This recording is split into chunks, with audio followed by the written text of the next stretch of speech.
Good afternoon. This is Lunchtime News. Thank you so much for joining us this afternoon. We have a comprehensive bulletin lined up, and we shall be taking a look at stories coming in from various areas in the country and across borders. My name is Jackie Wimbiru. Our sign language interpreter is Brian Muraro.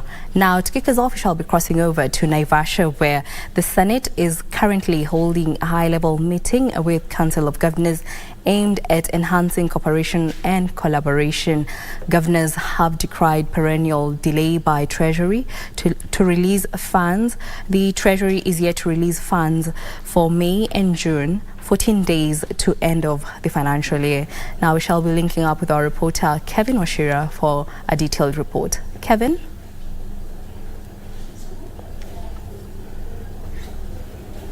Well, thank you very much, Jacqueline Wambiru. We are coming to you live from Naivasha, where the Senate has convened a two-day retreat with the Council of Governors to see how the two devolution partners can enhance cooperation and collaboration. This meeting comes at a time where we've been having perennial delays of disbursement of funds to the counties from Treasury, and it is very critical on how the senators and the governors can engage to see how they can exert pressure on the national government to be releasing funds in time. And now joining me is Senator Fonyeri Wahome wa Matinga. Karibu sana, Senator. Maybe you can tell us, Senator, what is the import of having this conference between senators and governors? Thank you very much. My name is Senator Wahome wa Matinga from Nyeri County. The importance of this is that we have decided for the first time, 10 years after devolution, to do a postmortem of what we have been done light and what have been done long. We want to explore the legislative gaps that have been existing. We want to discuss about the unbundling of functions that are devolved and that have not been devolved to the county government up to now. We want to discuss the allocation of revenue, and most importantly, we want to see how the collaboration between the Council of Governors and the Senate can be able to mitigate the squabbles that have been existing in most counties between senators and governor, and therefore making oversight almost impossible. However, the most important thing is that we want, from here, we want to come up with a kind of a working formula so that at the end of the day, in realization that we serve the same Wanjiko, at the end of the day, we will have a more effective kind of leadership through accountability and governance. And by being able to talk to one another, we should be able to bring on the table things that needs to be done so that we can be able to support devolution, because the realization that devolution must work, and we are the ones that will make it work, has come on the table. And we are happy because this Senate is the first time Senate that has gone full circle, where we have governors who's now sitting in the Senate as senators. We have the Speaker who's been a governor for 10 years, and therefore we think the composition in the House is ripe for us to have this discussion, and we need to ask the question, 10 years after getting so much money, what has the county governments done? Of course, there is the issue of the shortage of budget allocation to the county and disbursement of funds. It is an issue that we want to also discuss, and most importantly, we want to craft a kind of a formula whereby the senators will not only be discussing about the allocation, passing the laws, but also we want to come up with measures that will place upon the national government, even if they were to raise a county development fund board, so that counties can be assured that they are getting their money on time and they are able to pay their recurrent expenditure, including the pending bills, on time, so that we don't punish the investors who are working for the county governments. Thank you very much, Senator. Sansana. That was Nyeri Senator Wahome wa Matinga telling us about the conversation that is happening here at Naivasha between senators and governors. And one of the challenges that is coming up that is affecting the implementation of the budget and also the devolution is the issue of pending bills. And senators and governors are engaging to see how they can eradicate this issue that keeps on recurring every financial year. Now back to you, Jackie Wambiru, in studio. Well, thank you so much, Kevin Washira, for that report. We shall be keeping you updated as we progress. Now we shall be crossing over to Busia County, where Kenya has joined the rest of the world in marking the International Day of the African Child, dubbed Protecting Children's Rights in the Digital World. This year, the Kenya has joined in marking the celebrations. And now we join our reporter Simon Achola to give us a detailed report on events that are currently underway in Busia County. Well, thank you very much, Jacqueline Wambiru.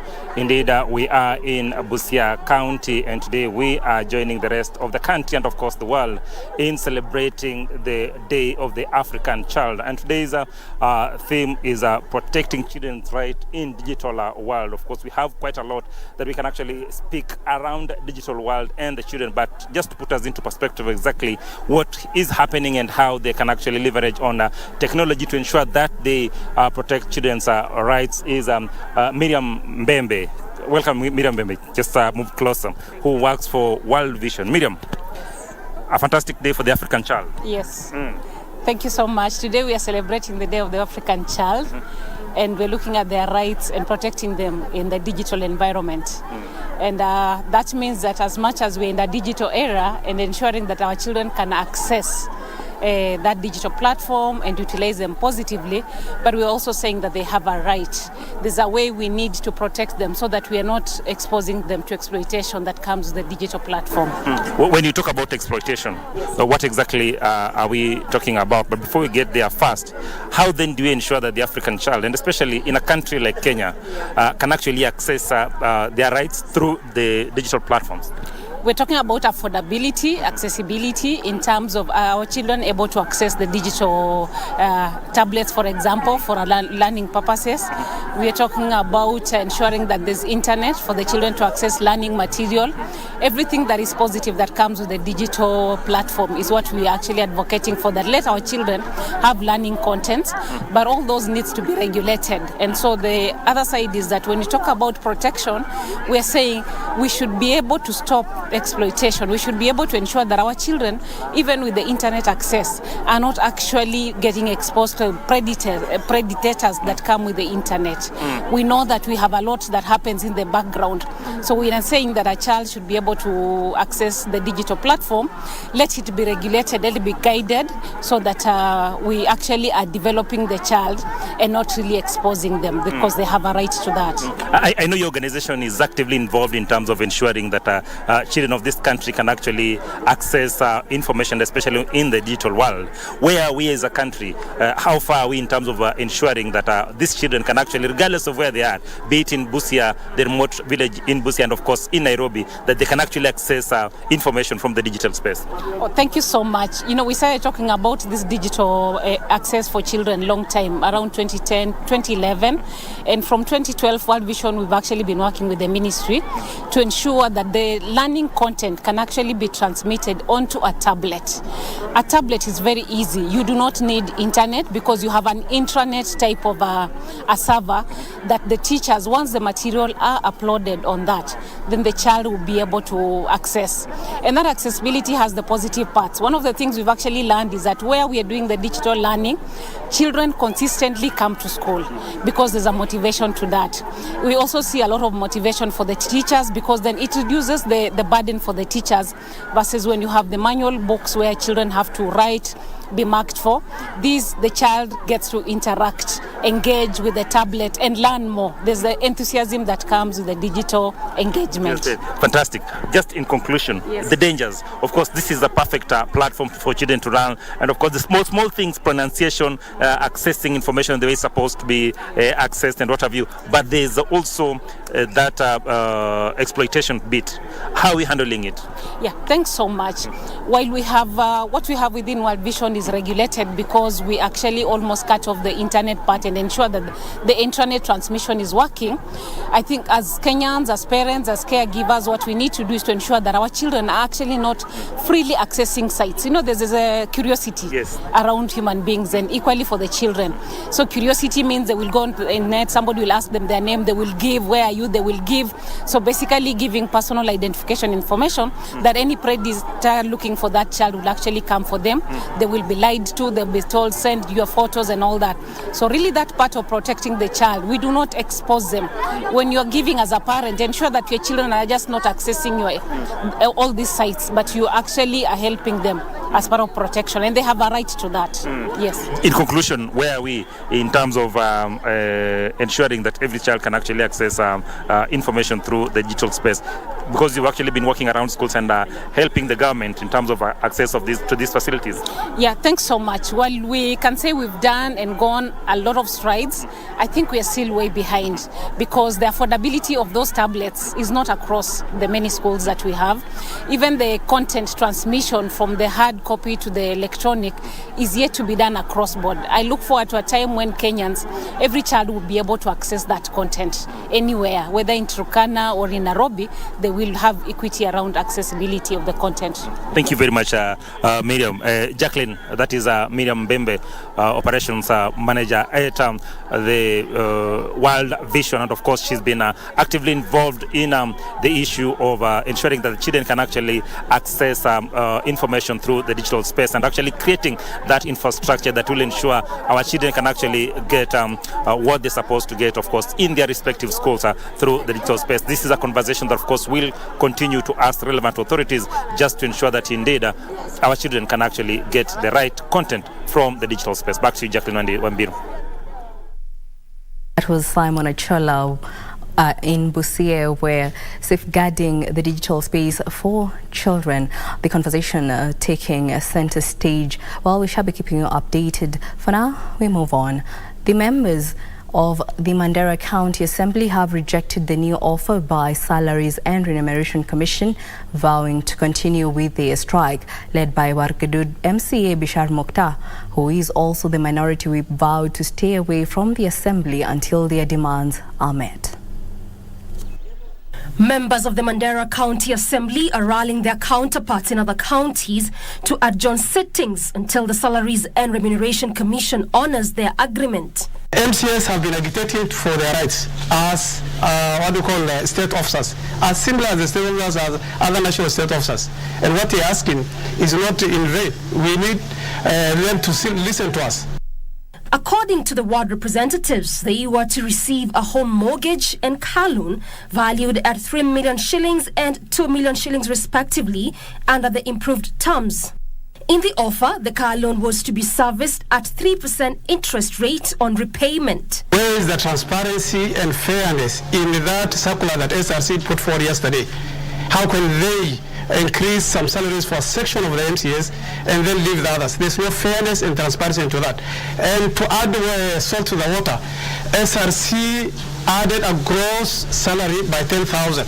We therefore call upon all MCAs countrywide to come out and reject the new proposals by SRC in totality. The main agenda why we have closed assemblies is in order for the government to legislate issues to do with the World Development Fund. The Mandera MCAs now say the 10,000 shillings increase on the gross salary is insufficient given the scope of their duties. Another bone of contention is the possibility of their plenary sittings allowances being scrapped.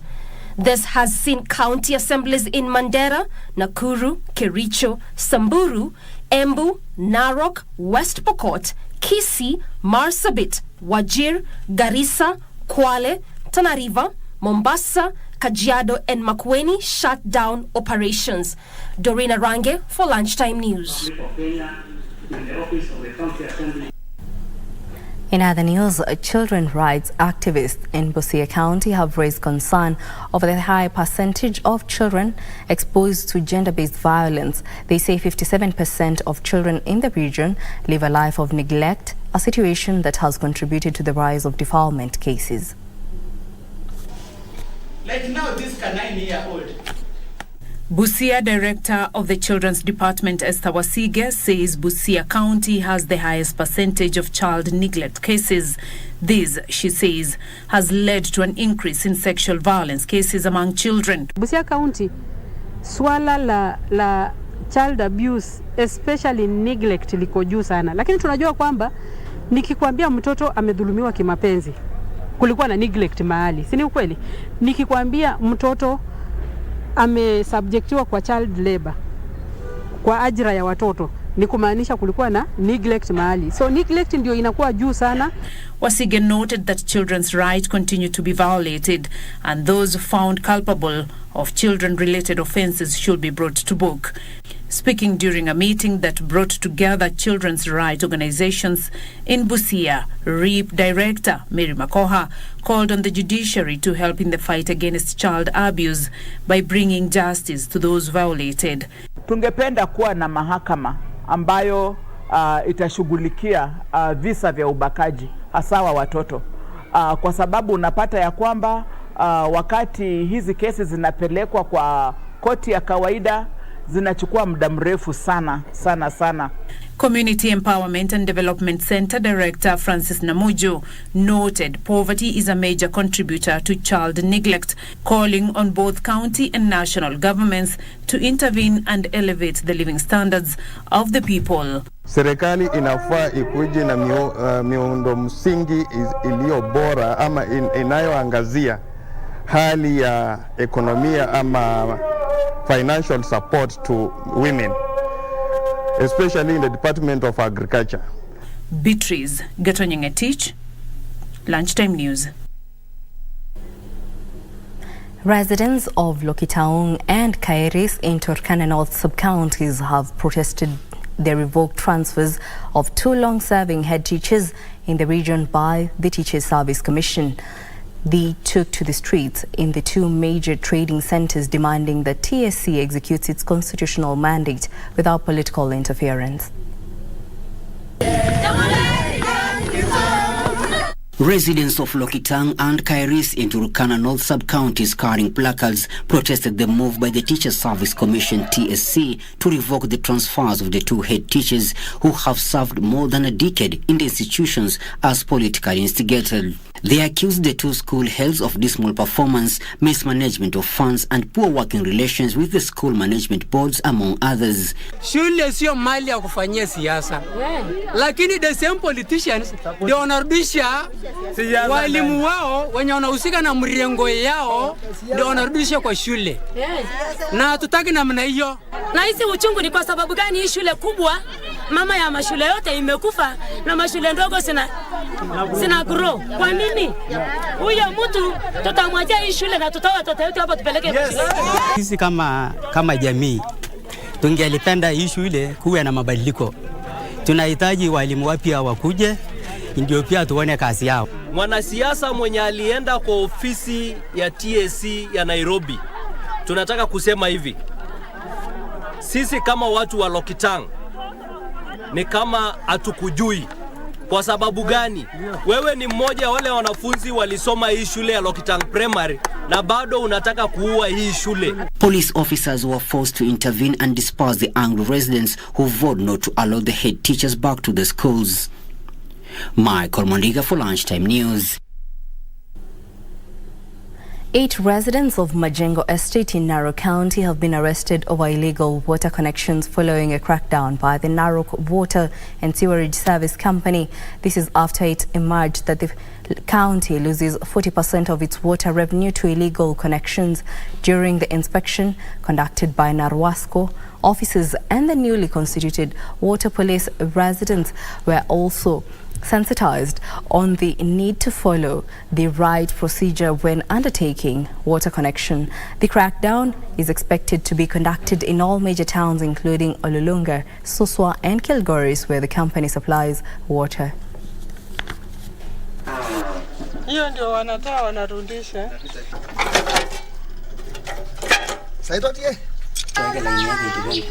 Kutoka Narok County tumekuwa na wizi wa maji. Kuna watu ambao ni padie onyo kwa wale wakaaji wote wa Narok.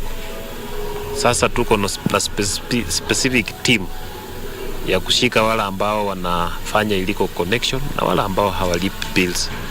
Nataka niulize wananchi wa Narok walipe bills so that idara ya maji ya Narok iweze kupata pesa ya kuhakikisha kwamba maji imesambazwa katika Narok town yote na pia katika kaunti hii yote. We use a lot of money to treat this water and it will be very non-profitable if we keep on losing 40% of our water. Inaweza kuwa saa zingine tunashindwa kuwapea hiyo maji kwa maana maji ikiibiwa sana, saa zingine inakuwa ngumu kufanya repairs, kulipa mishahara, kununua zile kemikali za kuosha ile maji. Wewe ukijua ya kwamba uko na mita ya maji, wewe lipa tu, manake ni haki yako kulipa na ni haki yako kupata maji. Sisi pande yetu tumefanya kazi, tumeongeza zile mashini nyingi ambaye ilikuwa inatoa maji kwa mto, na saa hizi tunasema ya kwamba 80% ya Narok town wanapata maji. And now in other news, we cross over to Naivasha, where our reporter Carol Jenga is on standby, where the Engineering Partnerships Convention is currently underway. Today the curtain will fall, and it seeks to bring together policymakers, industry experts, academicians, researchers, among others. And now let's join our reporter Carol Jenga for a detailed report. Well, thank you for joining us right here in Naivasha. The 4th Engineering Partnership Convention has come to a close, and several resolutions have been made. And to expound more on this, I'm joined by the Principal Secretary for Roads and Transport, who will brief us on some of the resolutions that the Engineers Convention has made, and also take into account what President William Ruto said when it comes to tackling global emerging issues in the engineering world. Bona PS, thank you for joining us. Thank you very much. I'd like to know, summarize for us the Engineering Partnership Convention and also some of the resolutions that you have made. Thank you very much, Madam, for this golden opportunity for us to be on live in KBC, which is our favorite channel in this country. One, we are very excited that you are the people who have covered us live. I've been seeing you every morning in our television. But this afternoon we are grateful that this Engineering Partnership Convention has come to an end with very many people coming on board. We have delegations from various countries who've been with us, namely we had people from Malaysia, we had people from Tanzania, people from Uganda, people from Zimbabwe, and many others, delegations internationally, who joined us both live and physically. The purpose of this one was to bring on board our various stakeholders in the engineering fraternity. And we are extremely grateful to His Excellency the President, who graced the opening of this convention, which shows clearly the importance of this partnership convention to the economy of this country. You are aware that all of us now are rallied behind our president on his bottom-up agenda. And it's upon this agenda that many of us also need to align ourselves. We have the industrialization, we have issues to do with farming, we have issues to do with improvement of access to our affordable housing. And you'll find that engineers will play a key role in the infrastructure sector moving forward. And we were joined by all the stakeholders in this fraternity to ensure that we understand the bottom-up approach of this government, which we are addressing at the moment. Okay. During the convention, there was the launch of the engineers portal, registration portal, and also the launch of the School of Engineering. I'd like you to elaborate more. When do we see this school coming?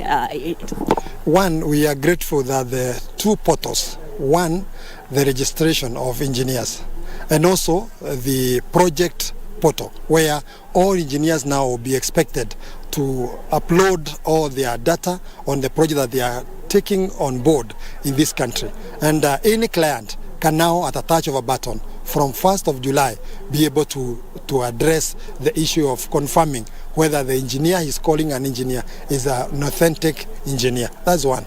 The School of Engineering, of course, is a journey, because we have to do the infrastructure moving forward and also trying now to ensure it is functional. But that is one of our key issues in our budget, and we look forward to have it in place the soonest. Okay. And you have called upon engineers to rise to the occasion when it comes to matters economic development.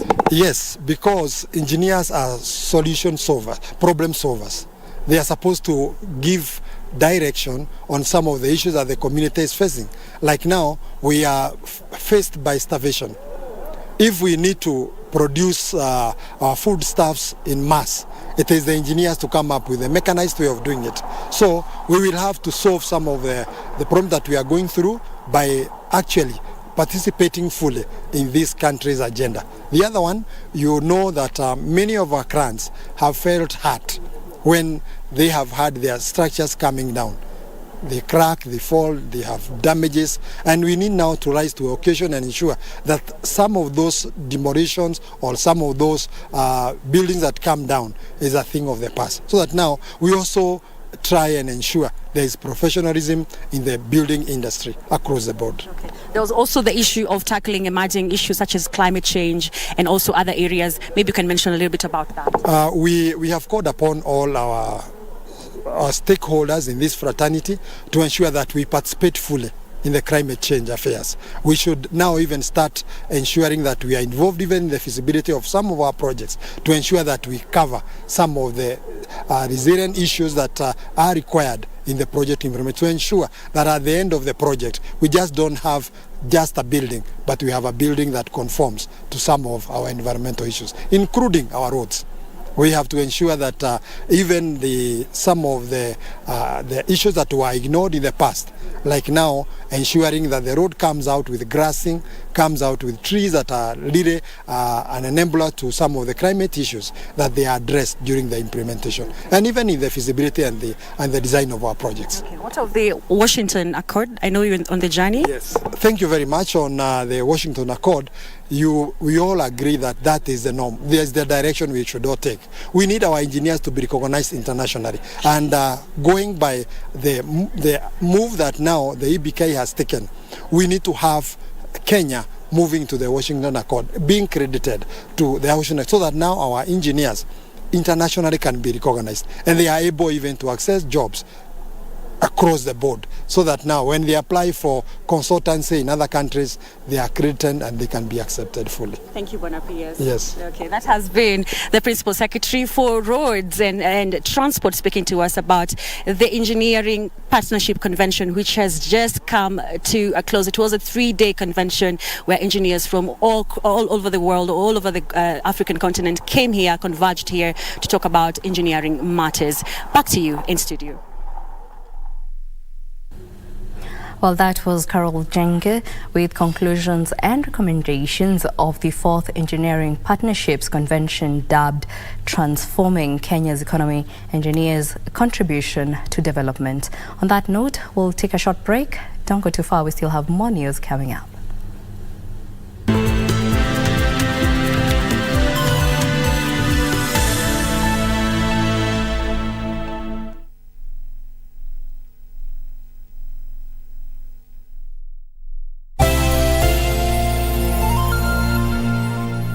Iwapo unakohoa, unahisi uchungu kwenye kifua, uchovu kila wakati, joto jingi mwilini, unakosa hamu ya kula au kupoteza uzito haraka bila kukusudia, na kutokwa na jasho jingi usiku, waweza kuwa waugua TB. When you look at the framework today in Kenya, and where the men are, what are some of the things you feel like, hey boss, we need to pull our socks here?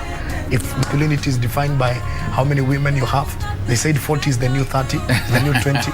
Inaka ukifika 40 lazima utafute kaklande. You know, what are some of the disciplines we need to have as men? TB yaweza kuangamiza jamii yako. Usikubali. Matibabu ni bila malipo katika hospitali zote za serikali. Subhanallah walhamdulillah, la ilaha illallah wallahu akbar. Mwenyezi anasema wala in kafartum, ikiwa mtakufuru neema za Allah, inna adhabi la shadid, hakika adhabu yangu ni nzito, hakuna mtu atakayeweza kuihimili adhabu ya Allah tabaraka wa taala. Aqulu ma tasmaun. Ikafikia kiwango ambacho na Aisha radhiallahu anha aliweza kumuuliza, hivi mbona wazidisha ibada kwa wingi sana wakati Allah subhanahu wa ta'ala amekujalia neema? Basi Mtume Muhammad sallallahu alayhi wasallam alijibu kwa kuuliza, je, sipaswi kuwa mja mwenye kumshukuru Allah subhanahu wa ta'ala ambaye ni Mola wangu?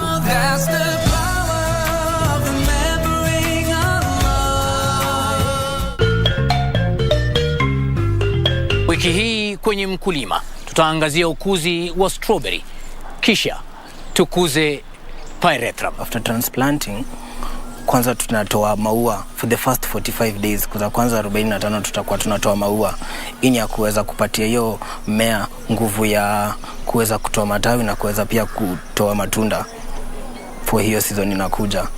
After hizo siku za kwanza za 45 zikishaisha, tunaanza kuacha maua sasa. Hiyo itawezesha hiyo maua kutoka ikiwa kubwa na kutoka ikiwa tamu. Ungana nasi Jumamosi saa 10:30 hapa KBC Channel 1 kwa mseto kamili wa kilimo.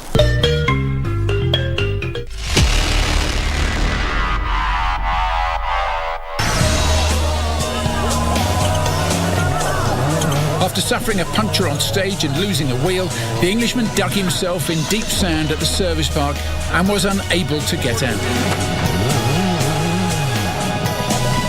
Only 11 out of 48 cars would eventually finish the 2002 Safari Rally.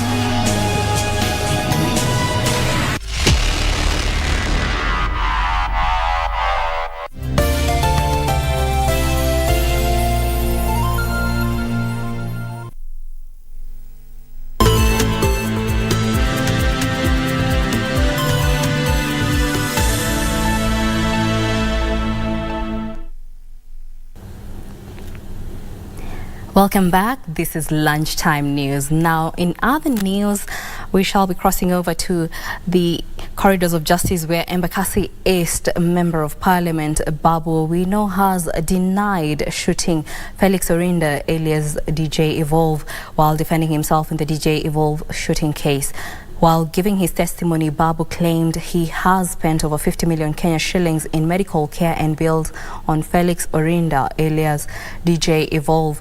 Babu told the Milimani court that he has only been lending a helping hand because he has a close tie with popular city DJ since his time as a student at the University of Nairobi. For these and more from the Scales of Justice segment, let's have a look. There is Appearing before Senior Principal Magistrate Bernard Ochoi for his hearing Thursday, Babu took the court through a list of expenses he had incurred from the time the alleged shooting incident and the plans he has for DJ Evolve, including opening a DJ academy for him. Felix was in the hospital in ICU. After being removed, he was on and off again, doing other several surgeries. And the bill continued accumulating at Nairobi Hospital to 23 million. Then, having noted that Felix was immobile and could not move,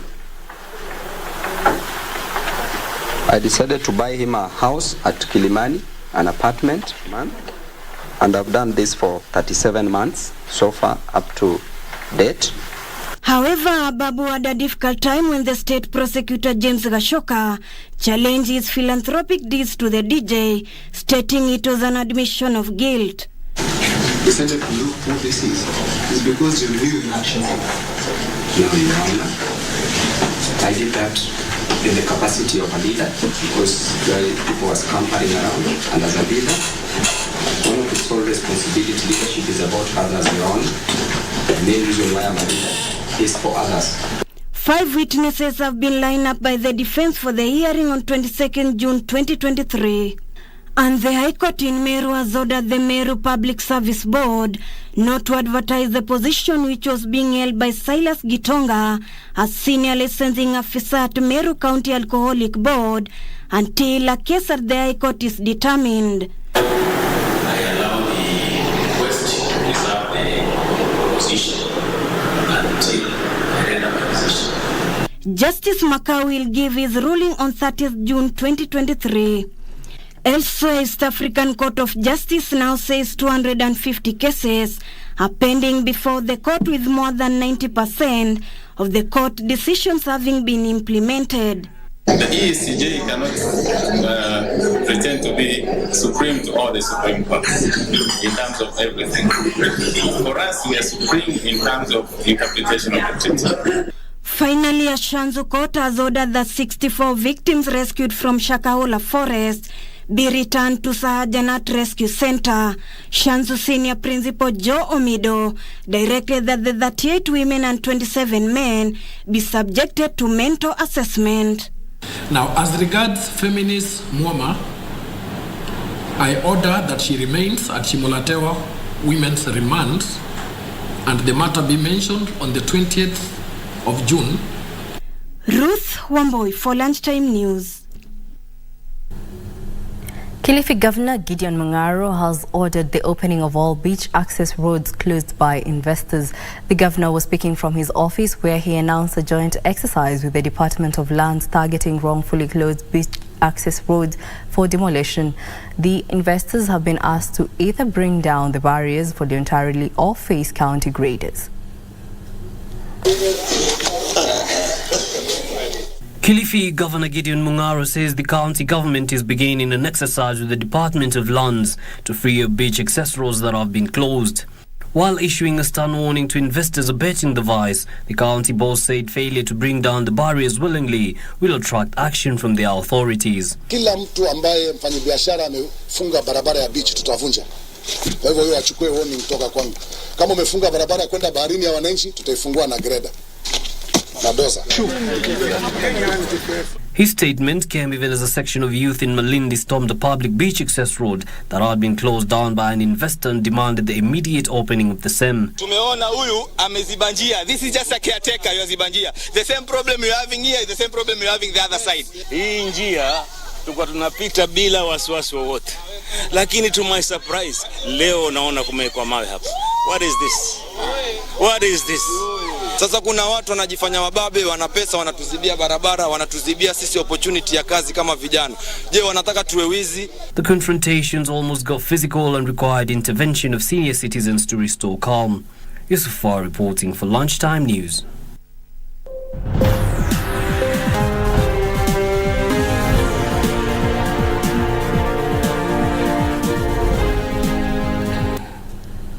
Now let's talk business. A section of Kenyans have termed the full year 2023-2024 budget as wananchi-friendly following the 5 billion shilling allocation towards subsidized fertilizer that will bring down the cost of farm produce. Others have voiced dissatisfaction towards the increase of VAT imposed on petroleum products from 8% to 16%, saying it will make life unbearable and worsen the already high cost of living. Here is a compilation of views from Kenyans across various counties. Sasa ukiangalia wakulima wetu, unasema nimewapatia fertilizer. It is good, you are doing that. But ask yourself, what is the return of this farmer? Na kesho yake chakula ikianguka, yes ni mingi saa hii. Wametupa, wamepeana, wanauza shilingi 10. Kesho yake nani atarudi kulima? So at the end of the day you realize after hiyo chakula iishe kutakuja kiangazi, because mimi nikiwa mkulima na sikupata returns nitafanya nini? Nitaacha. Like kama cereals sasa tunanunua Tanzania, gari zetu zimefungiwa huko. Lazima sasa hatuna mzigo wa kuuza. So the little yenye iko lazima tumepandisha bei. Watu expect serikali toa pesa wapi? Tunataka maendeleo, tunataka masomo isonge. Ni kwanza nifurahia kusikia tu wataongeza mambo ya help. Help kwa wazazi kama sisi wafanyabiashara imetuokoa. Fertilizer ukiangalia tuseme ukweli yake imeanguka. Once you take fertilizer umetaka kumlima. Kwa hivyo ukiangalia kwa stage ya kuongeza kuanguka, ile vitu mingi wameangusha dinaguza mwananchi wa kawaida. Wajiku ameguzwa. Chakula kama hii biashara yenye nafanya ina depend na chakula ya kuku na vitu zinatoka Uganda na Tanzania. Hapa hakuna vile tumekuza ndini. Hata saa hii mahindi ya kukula hakuna. Kwa hivyo tunataka wafanye nini, gharama iende chini ya kuleta hizo vitu. Hao wafanyikazi tumewaajiri, wakianza kukatwa hiyo pesa, hata sisi tutaafektiwa, hata hatutakuwa na profit. Inavinya mwananchi kusema ukweli, kwa sababu unapoangalia mwananchi wa kawaida kama gharama ya petroli imeweza kupanda juu, kila kitu inamaanisha ya kwamba imepanda juu. Unapata wateja wameanza kutafuta means zingine za kwenda nyumbani. Unapata hawana pato, wengine wanatembea mguu, wengine hata ukimbeba kulipi. Ile pesa inapotea na corruption Kenya ni mingi sana. Na hiyo pesa kama ndio wanashughulikia vile inaweza patikana irudi. Hiyo pesa inaweza gharimu hizo kazi wanataka kufanya. Hiyo pesa ikirudishwa na tuone imerudi, hiyo pesa inaweza simamia hizo miradi. To fund the financial year 2023-2024 3.7 trillion shillings budget, the National Treasury has proposed a raft of tax measures as contained in the Finance Bill 2023, which was passed Wednesday by the National Assembly. Among the clauses in the bill is the proposal to harmonize value-added tax that now awaits the parliamentary nod at the committee stage. However, stakeholders in the transport sector have expressed fears that if implemented, the 16% VAT on petroleum products will drive them out of business and worsen their economic status, as Weekly Focus reports. Super petrol, diesel and kerosene are currently retailing at all-time high average prices of 182, 167 and 161 shillings respectively. This is based on the current VAT charge of 8%. These prices are however set to go up if the proposal to double the 8% VAT currently charged on petroleum products as contained in the Finance Bill 2023 is implemented, if the bill is assented into law without amendments. Stakeholders in the transport sector are waiting with bated breath, hoping the clause will be amended at the committee stage. Hosea Obonyo, a bodaboda rider in Kisumu, is among those who will be affected if the bill is implemented without further amendments. Fuel imekuwa juu na hata kama wanasema wataongeza ikuwe 16%, bado ndio naona sisi wenye tunatumia hiyo fuel tutaumia zaidi. Hatujui sasa itaongezwa mpaka ifike wapi. Obonyo says his returns from the business have dwindled significantly in the recent past and remains even more fearful of what the future holds if the bill becomes law. Shauri vile fuel imeongezwa, ukiambia abiria aongeze pesa, hapo hawataki. Sasa inabidi ubebe tu ile pesa tumezoea, na hiyo bado tunafanya tu ni hasara. With the 5 children spread in primary school, secondary school and college, Obonyo exclusively depends on the bodaboda business for school fees and other daily needs. He may be lucky to be riding his own motorcycle, but Obonyo is even more sympathetic with riders with leased bodabodas. Kuna wengi wale wanategemea zile za kukodesha. Sasa kama hao unajua itakuwa vigumu zaidi. Shauri tangu upate pesa ya kulipa mwenyewe na upate yako ya kutumia na matumizi yako. As the Finance Bill 2023 heads the committee stage, where members will be looking into the proposed clauses one by one, those in the transport sector have continued their appeal to members to reconsider the proposed 16% VAT on petroleum products, which they say, if implemented, may drive them out of business, thereby worsening the already dire economic situation. With arguably most creative youths rapidly shifting to online platforms to monetize their content, there are those who are monetizing their talent in the dry streets of Nairobi. Such is the case of Msafiri Gadhuraku, who is eking out a living from entertaining passers-by through puppeteering. Here is Msafiri's story. Along the Taifa Road at the heart of Kenya's capital city, Nairobi, Msafiri Gadhuraku goes about entertaining passers-by as he banks on puppeteering for livelihood. He says the hard economic times have driven him to relying on this art. Unajua Nairobi nayo rafiki yako ni ile kitu unafanya. So jai na kusukuma kidogo na kulala nje, unafungiwa nyumba, unalala kwa mtaro mpaka una think outside the box. And elsewhere in Parliament, the Cabinet Secretary for Treasury was presenting the 2023-2024 budget estimate. Msafiri was calling on the government to create opportunities for upcoming street and online content creators that would empower them to generate income, thereby contributing to the country's economic growth through the 5% digital service tax introduced through the Finance Bill 2023. The government of today should consider creative industries very young, considering the technology and whatever. So starting to tax right now is like to say you are growing a maize, and right before it matures you harvest. So I think 5% is better than the previous 15%. He reiterated that he loves entertaining people in the streets of Nairobi since he felt that it was one of the best ways of relieving stress, particularly during the current hard economic times. Sababu naona kama saa hii watu wako mpaka mentally challenge, yani hawajachizi bado, lakini kiakili kulingana na uchumi na wagonga sana. So with those 5 minutes zenye na entertain at least na watoa kwa ile hali ya kufikiria mahesabu. Unajua saa hii watu wanafikiria kama saa inaenda tick tick tick tick. So if they give me their 5 minutes, I entertain them, wanaenda hapo wakiwa wamefurahia. Msafiri praises the new education curriculum, saying it is embracing creativity among children, which will help them identify and develop their talent early in life. CBC itakuja na vitu kama hizi na zingine tofauti, sababu unapata those kids hawatakuja huku ati kwa maofisi ama nini. They are coming to invent, kuinnovate na kutengeneza vitu kama hizi. Some of the challenges Msafiri says he faces include a section of his target audience misconstruing his art with witchcraft.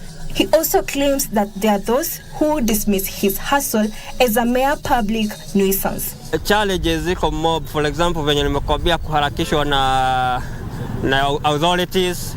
Kenya hatujapata hizi vitu sana.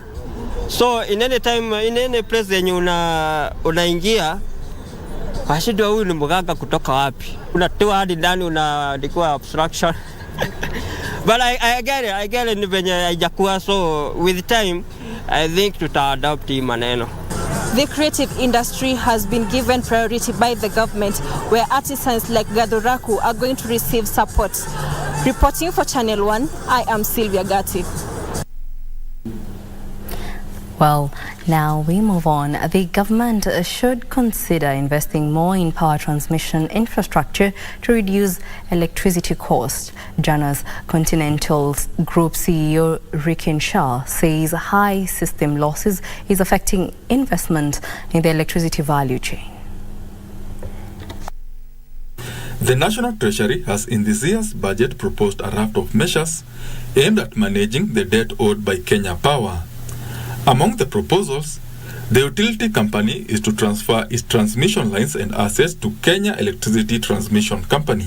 Government will implement a 4-point action plan focusing on first, transfer of all transmission asset/stroke lines to Kenya Electricity Transmission Company, KETRACO.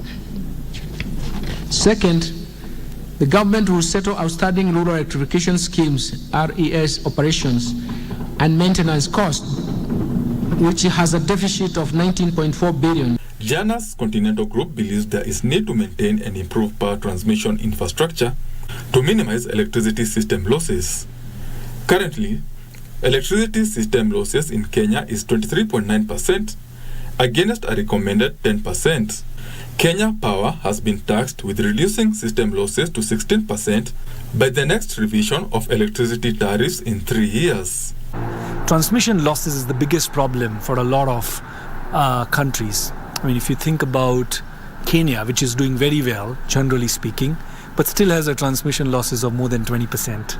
Jana's Continental Group is seeking to construct a renewable plant in the country, which will be the firm's 4th plant in the continent. We've set a goal for ourselves to achieve more than 750 megawatts of power generation in next 5 to 7 years. Jana's Continental Group believes Africa has a renewable energy financing deficit of $700 billion that it says can be plugged through innovative financing models. What would it mean in terms of funding? You would need more than $700 billion of funding to achieve that number of 300 plus gigawatts. Benson Ruba reporting for Lunchtime News.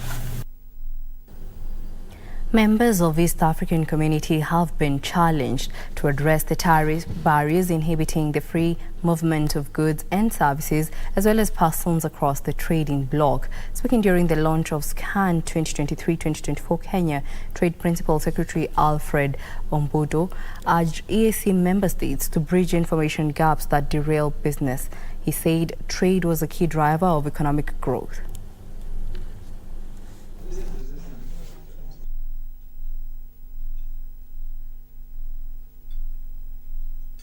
The issue of sustainable trade is one that keeps on knocking at our door.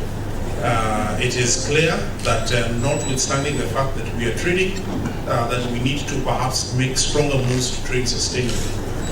There's stronger voices emerging that require that we think about the environment, we think a bit stronger about labor, we think stronger about some of these issues in a way that trade does not harm the environment. And so these are also beginning to be areas that are emerging in my mind, not necessarily trackable for now, but these are things which ALP and your partners, notwithstanding the fact that there could maybe not be very specific commitments about these areas, to already start tracking them. The key issues around this are basically known.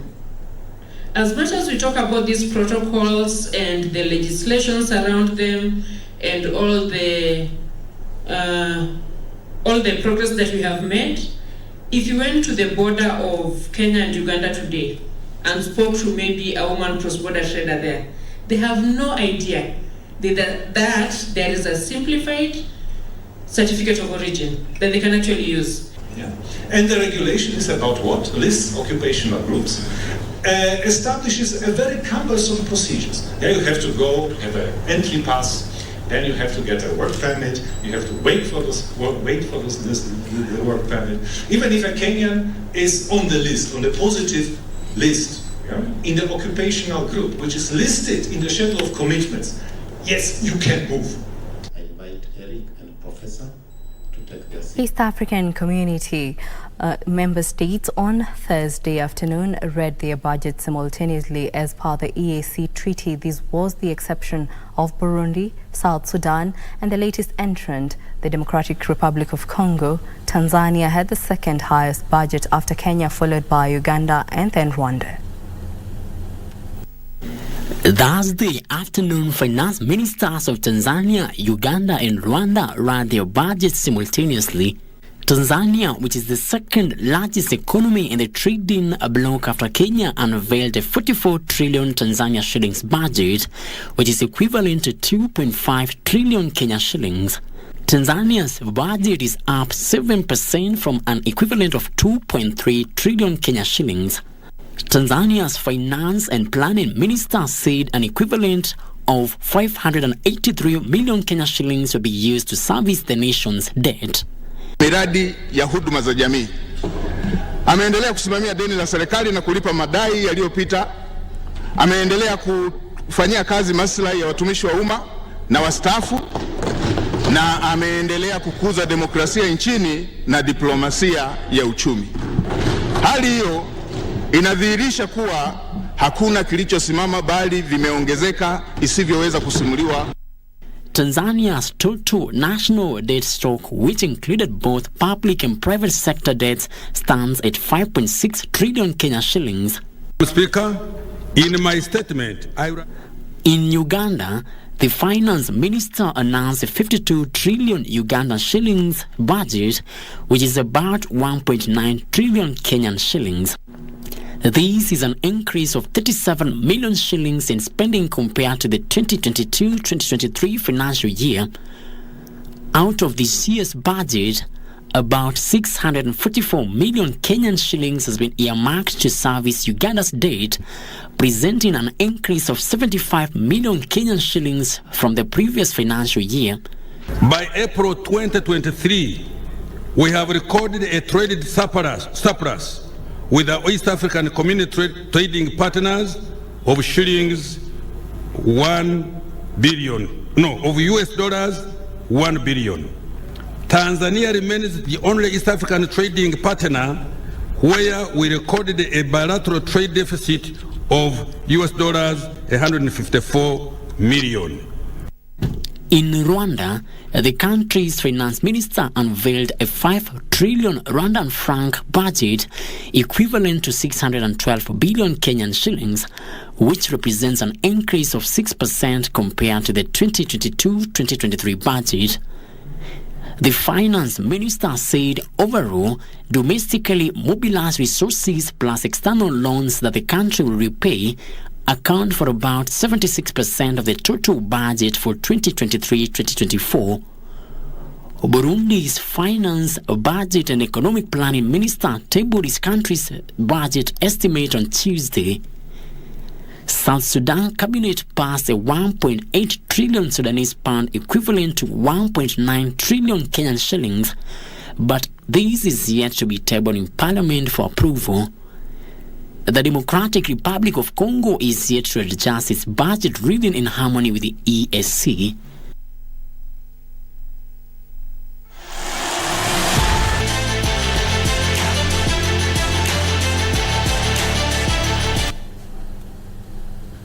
And now in the sports arena, Sebastian Oge is focused on making a mark in Africa and most importantly the WRC Safari Rally Kenya after crashing out of WRC Rally Italia Sardinia. Now the WRC Safari Rally Kenya will be held from June 22nd to 25th with 5 stages being televised live on KBC Channel 1.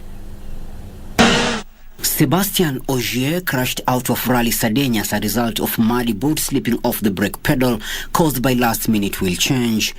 The Toyota Speedstar stopped competing full-time after his 8th WRC title in the 2021 season. Ogier is the second most successful driver in the history of the WRC after compatriot Sebastian Loeb, who won it a record times in a row. He won the Safari on his return to the WRC calendar in 2021 and was leading last year's event until he stopped to change a puncture on the repeat run of the Kedong speed test. Safari will count towards the 7th round of the WRC, representing one of the season's most challenging events for the crew and the car. In 2021, Ogier donated 2.5 million shillings to 2 Kenyan charities, Nakuru Children's Project and Ol Pejeta Conservancy, which both received half of the amount. The WRC Safari Rally Kenya will be held from June 22nd to 25th, with 5 stages being televised live on KBC Channel 1. Joselu scored a late winner as Spain beat Italy 2-1 to set up a Nations League final against Croatia in Netherlands on Sunday. Croatia had stunned Netherlands 4-2 in the first semi on Wednesday. Heavyweight European battle between Spain and Italy. Substitute Joselu pounced from close range after Rodriguez deflected shot to send Spain to 23 UEFA Nations League. Brings us to the end of our bulletin this afternoon. Thank you so much for joining us this afternoon. For more news, check out our website at kbc.co.ke. My name is Jackie Wembiru. Our sign language interpreter is Brian Muraro. Enjoy the rest of the day.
Welcome to East Africa.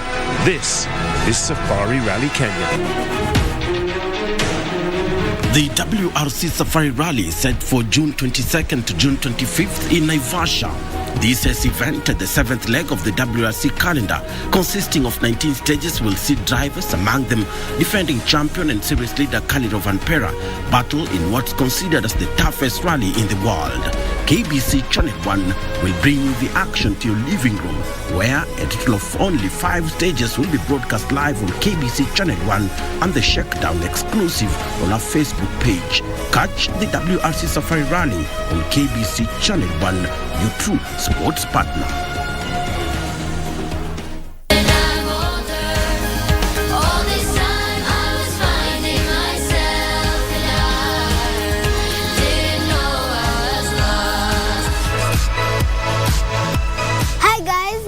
is Amani Wedera, aka Amani Royalty.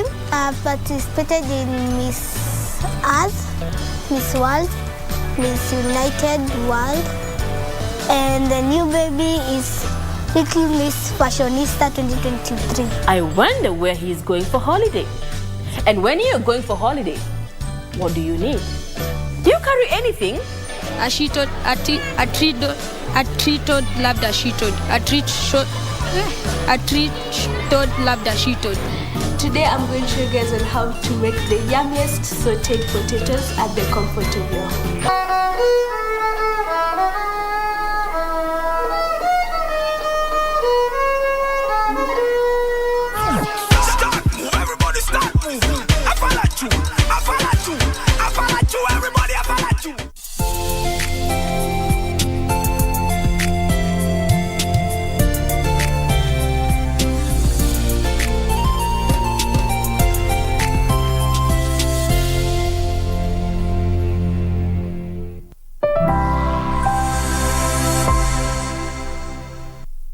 Hello and welcome to another edition of the 77%. You already know this is the show dedicated to Africa's youth who are the majority on the continent. I am your host, Eddie Micah Jr. You can already go on your knees and say a prayer because we're going to talk about religion.